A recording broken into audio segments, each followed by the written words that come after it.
this past week. Doesn't matter if they're 3-13 or 13-3, a day, a week, whatever, and think they have the countersuing woman who accused, if he was on the sideline doing sideline reporting for cost. Seats are going to cost.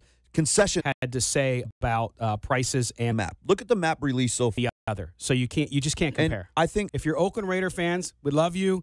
Talk more about the Stadium Authority Board.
The only way to take Silver and Black today with you is with the radio.com app. Download it today and search CBS Sports Radio 1140 in Las Vegas and listen to us anytime, anywhere. That's right, radio.com, folks. Take us with you. Matt and Scott in your pocket. Whoa. Oh, hey now. Anyway, we are back. It is Silver and Black today. Welcome. Happy Sunday. The last Sunday without football, ladies and gentlemen. Camp starts tomorrow. Woo-hoo. Rookies report with the coaches. And then on, is it Thursday? Wednesday? 26. What's Wednesday? Thursday. One of the days. Yeah, Thursday. Thursday, we will get the Raiders. So much going on this week, man. This week is nuts. It's crazy. And at the bottom of the hour, Cheryl Thornton-Burnham from the 702 Raider Nation Red Zone Booster Club will be here to talk to you and to school all of you outside of Las Vegas about how strong Raider Nation is here in Southern Nevada. So we'll be back with that. Now, Matt, let's touch back on a couple things. The broadcast thing I'm going to save for later because we're going to be talking to Phil Villapiana, who we think and we feel must be part of the broadcast team in some way, was the Stadium Authority Board meeting last week. Now, if you listen, I get these direct messages from people all the time outside of Las Vegas in particular who say, hey, did you see this video? It says the stadium won't be done until the year 3000, right? And I click on it, and every time I click on it, it's the same fool. Okay, yeah. So we had the Stadium Authority Board meeting. We go with a critical view of it because we're always listening to see what happens. Locally, people get completely enamored and psycho about this, and I'm showing it on camera if you're watching us on YouTube or Facebook. And this is the Room Tax Revenue Summary Report that is done monthly. It trails by a few months, okay? But this is how we fund the stadium in Nevada. Our portion of the stadium is through room tax. So all of you who come in and act like drunk fools and gamble. No, I'm kidding. Wait, it doesn't come right out of my pocket? No. I'm not paying for my this tax myself? dollars. Yeah. Come on, guys. Focus up. Focus up. You could use it for school. Just do some homework. Never mind that the marijuana tax isn't being used for schools. Anyway, so we'll look at this, and if you look at the report, what we saw here from the revenue tax, we saw March, right? Everybody got those folks who were against the stadium went ape because in March it was down. It was below projections. Mm-hmm. Okay, so this is going to be a roller coaster. Every time there's a month that we're off, people are going to see, don't build a stadium. What about the months where they're ahead of projections? Right. That doesn't, I mean, if I'm doing, I don't want to do tinfoil hat math, but if I'm doing regular math, I would think that kind of offsets the months that are slightly down. Perhaps. Maybe. So if you look at it, so monthly revenue, this is the last quarter. March was down 7% from what projections were. Excuse me. Let me straighten this out. It was year over year. We now have year over year data. Mm-hmm. We've been collecting tax for a year. So this is actually a much better view of how it's doing because you have the year over year.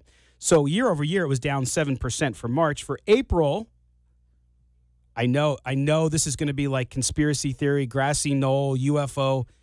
It was 3.9%, 4% over projection, over year from 17 to 18. May was up 5.4%. So I think we're in the positive. Yeah.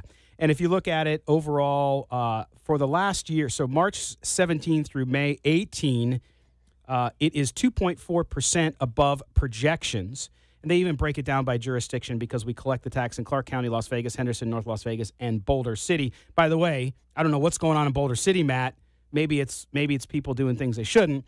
But the hotel tax in Boulder City is up 130% year over year. What are people hiding out there? What's going on, man? I don't know. I don't want to know that. Here's the thing. So they're slightly above projections right now, which is good. If you're right at your projection mark, you're good. Right. Slightly above, that's fine. This is before the stadium is even done, which the stadium is going to bring more people here, more events here. Do people not understand that once this thing gets built, those numbers will get even higher? They're not going to suddenly plummet. No, it's not like the stadium's going to open up and people are going to go, to hell with this. I'm not going to Vegas anymore. No, they're all going to pitch tents and not pay the hotel tax. Come on, man. Okay. No, just use instead of following these knuckleheads that have no idea what they're talking about and are so disconnected from Las Vegas. Pay attention to people that are actually here, paying attention to numbers, and know how this city operates. Oh, that's just because you're a shill. All right, so we look at we look at the other stadium news, the project and the report. Project budget was unchanged, $1.84 billion. Has not gone up. I think there's some crap out there too about how it's going to go up and we won't be able to afford it. The four funding sources have been processed by the Stadium Authority, $285.3 million. That's 15.5% of the aggregate project budget, blah, blah, blah, blah, blah. Project is on schedule. The contingency budget is at $112 million, so it's covered there as well. As is, they gave a status report, too, on the construction, now at 18%. It's at about 500 people. It's going to go up to 650 and then eventually up to 1,000. And so they should be able to get it done by 2050. The other thing was, and this is cool too, you guys go online if you don't believe us and you want to read it and not like get your information from somebody who lives in their grandmother's attic.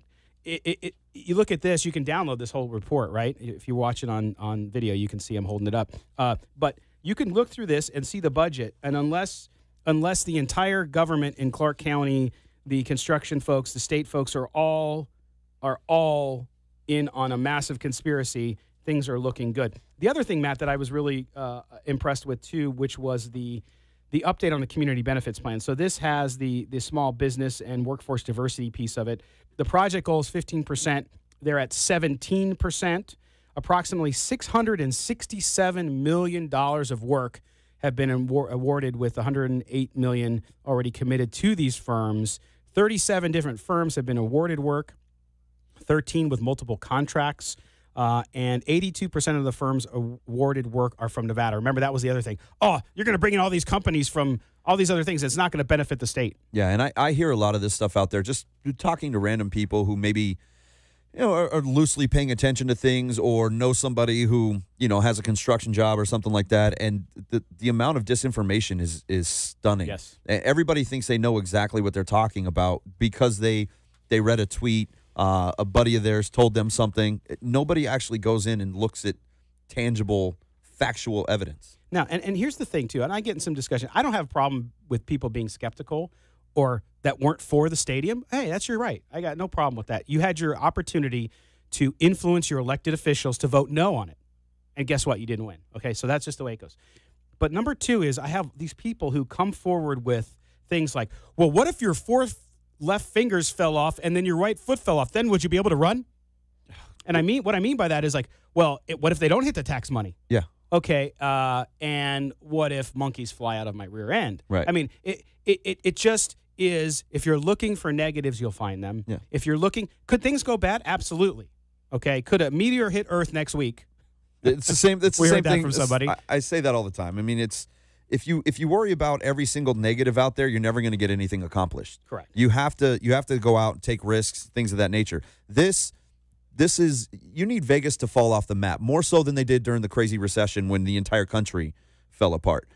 you need Vegas to go through the worst downturn economically that it's ever been through for a sustained period of time for them not to hit these marks. Yes. It's just not going to happen. No, we saw it in 2008. Everybody in this room had family, friends, loved ones, or themselves who were impacted negatively from the crash of the economy, so we know it first well. Now, the other thing was a project schedule, which is nice. They update this.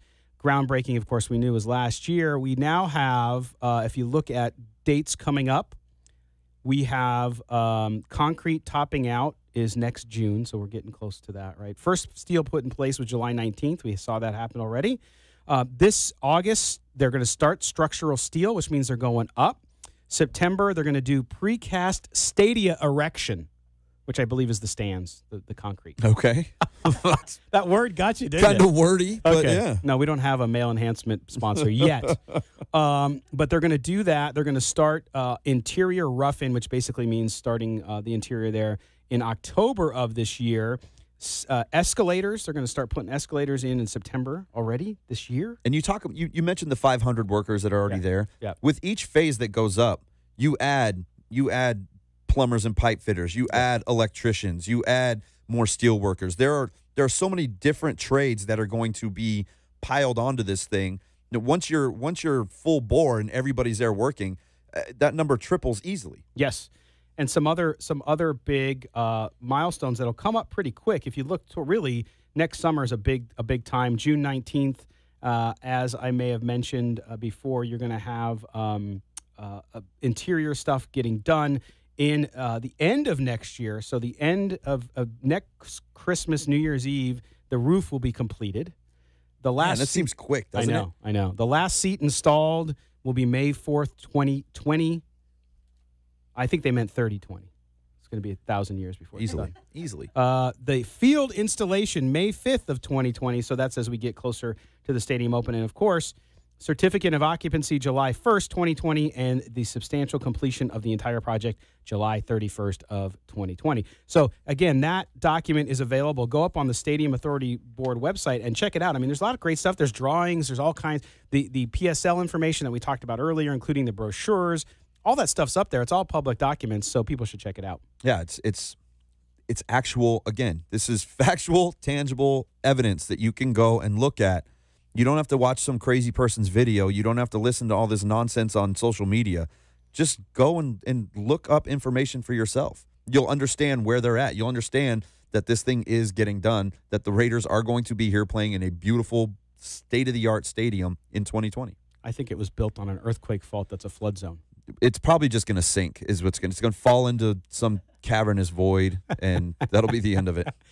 Oh yes, but that's your update on the stadium. A lot of good information there, and you can always reach out to us too if you have any questions or if we can help clarify anything. We'd be happy to do that. Again, we are streaming on radio.com. We're streaming on Facebook, our Facebook page, YouTube. When we come back, Cheryl Thornton-Burnham from the 702 Raider Nation Red Zone Booster Club will join us. She's also part of the NFL alumni group. You're listening to Silver and Black today on CBS Sports Radio 1148.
Wisniewski, I love that, bringing us in. I love when the players bring us in, Matt. It makes me remember that event out at Topgolf, which they raised, of course, the great money for Veterans Village. $150,000, man. It's amazing. It was awesome. All right. Well, if you're outside Las Vegas, you may read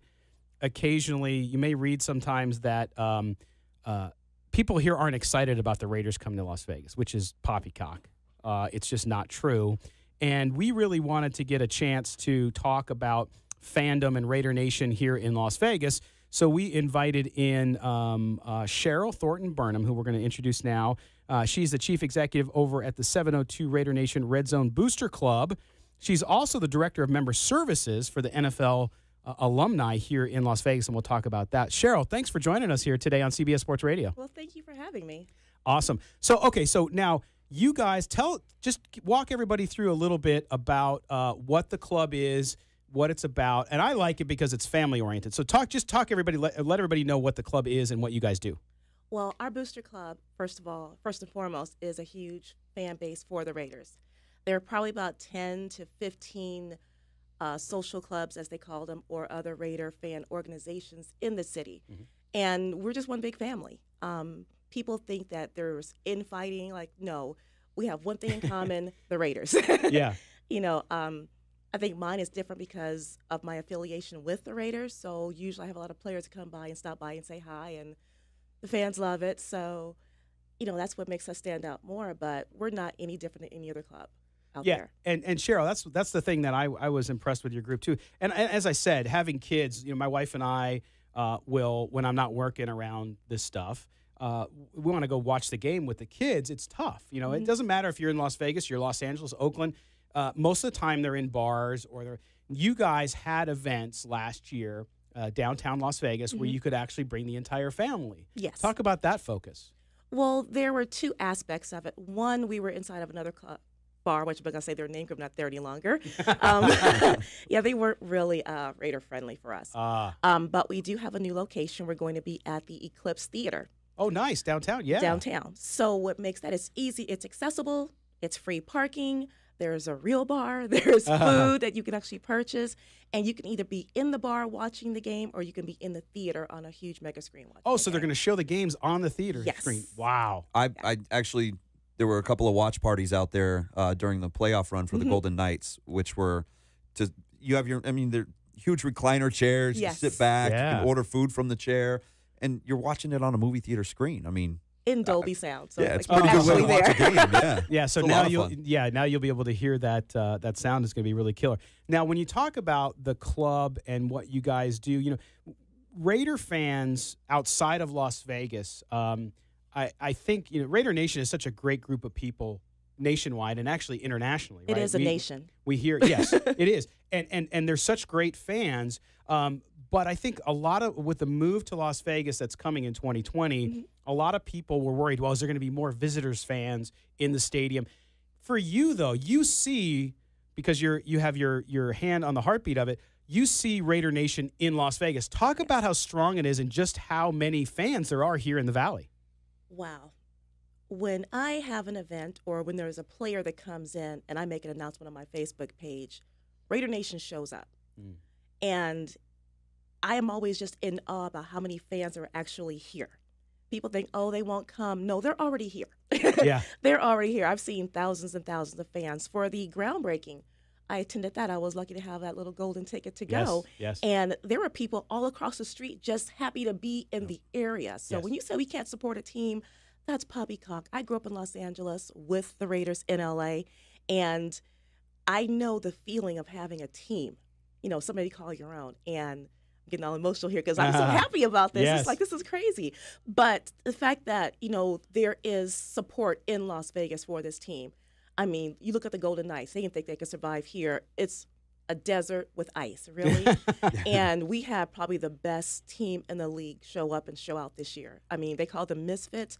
They're still our Vegas-born team. Yes. And I'm hoping that can transfer over to the Raiders also. The fact that we already have a following. We're not trying to build something. It's already there.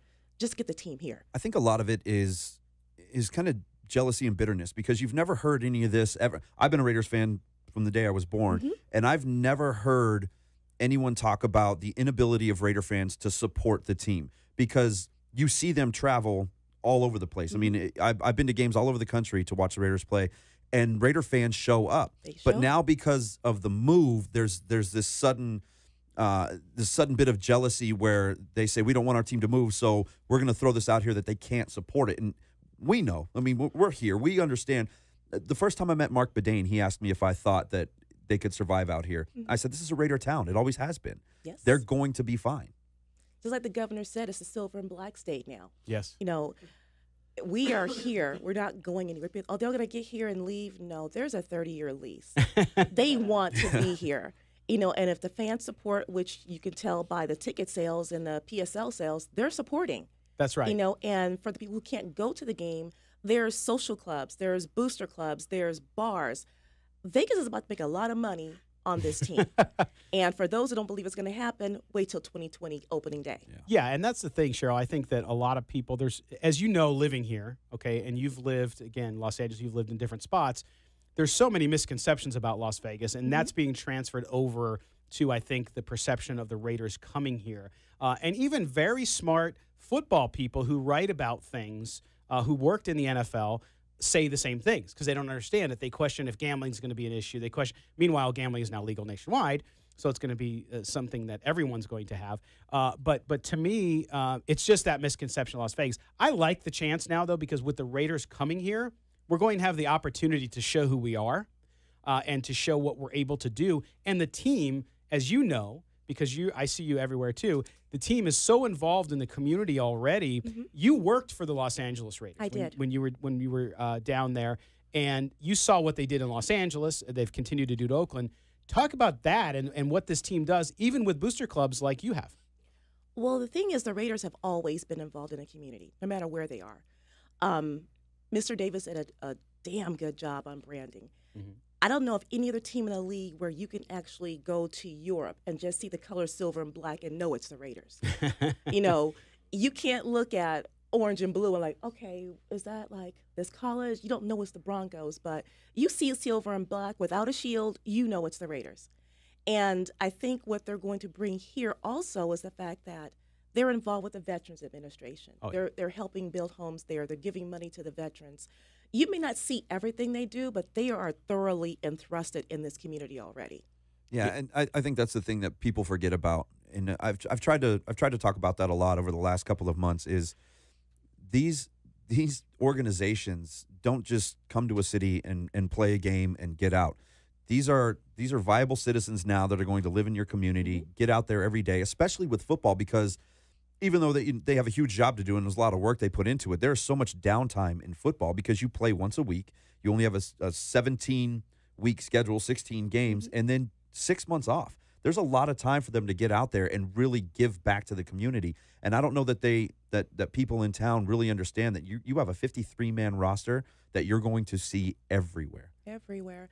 I'm telling you, the community is going to actually thrive from this. I mean, you're going to see the players that go into schools. You're going to see the players out there supporting, the football leagues, from the Pee-wee all the way up to high school.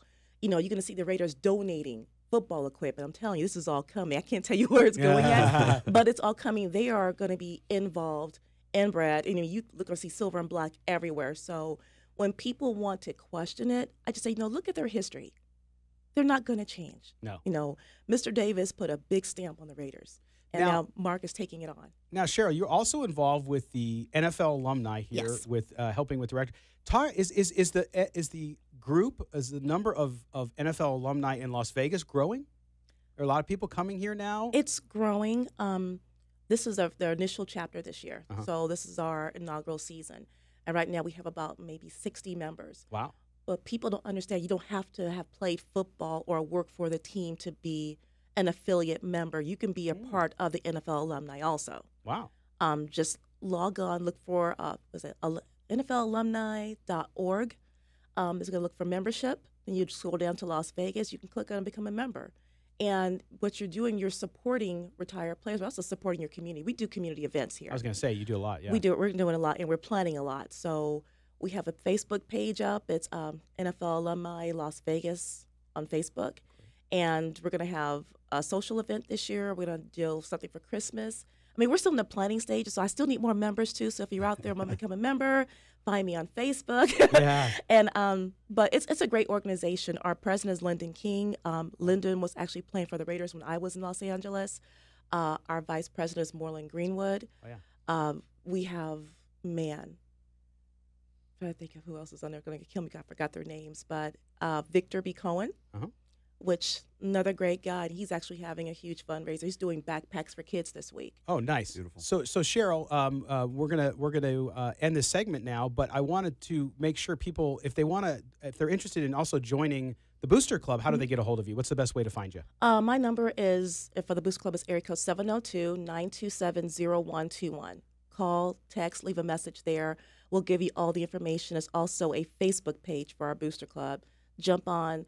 Ask you 2 questions. Who's your favorite team and who's your favorite player? That's Answer awesome. those questions, you can become a member. Awesome. That's Cheryl Thornton-Burnham from the NFL alumni and the Las Vegas 702 Red Zone Booster Club here, and we hope to see her this year. When we come back, we're going to be talking to Michael Troiano, who's a criminal defense attorney, about the Garyon Conley countersuit. You're listening to CBS Sports Radio, 1140 AM.